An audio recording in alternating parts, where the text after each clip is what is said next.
అమ్మా చాలా ఆకలిగా ఉంది.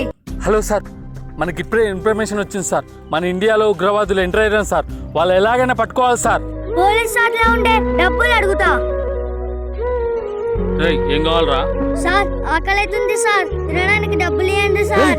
చిన్న వయసులో అడుక్కుంటున్నావు ఏంద్రా? మీ అమ్మ నాన్నేరి నీ కథ ఏంది? మా నాన్న చనిపోయాడు సార్, మా అమ్మకి ఆరోగ్యం బాగాలేదు సార్, అందుకని అడుక్కొని తింటున్నా సార్. ఇంత చిన్న వయసులో ఎంత కష్టం వచ్చిందిరా. నువ్వు ఇప్పటి నుంచి అడుక్కోవద్దురా. నేను గొప్ప స్థాయిలో చేస్తారా చదివించి. నువ్వు మీ అమ్మకి చెప్పి రేపు ఇదే టైంకి రా. సరే సార్. ఈ డబ్బులు తీసుకుని అన్నం తినిపో. The next day. क्या बोल रहे रे बहन का लौड़े? बोल रहे साले बोल నీ ఇండియా సీక్రెట్ నాకు చెప్పాలి సాలే. నా ప్రాణం పోయినా ఈ ఇండియా గురించి చెప్పను. తెలుసుకోవాలంటే మీ తరం కాదు. నీది ఇండియా గురించి చెప్పకపోతే చస్తావురా సాలే. అరే ఏదో సౌండ్ వస్తుంది. అమ్మా అమ్మా. అరే నాకు డబ్బులు ఇచ్చినా సార్, ఏంటనగా కట్టేసిరండి.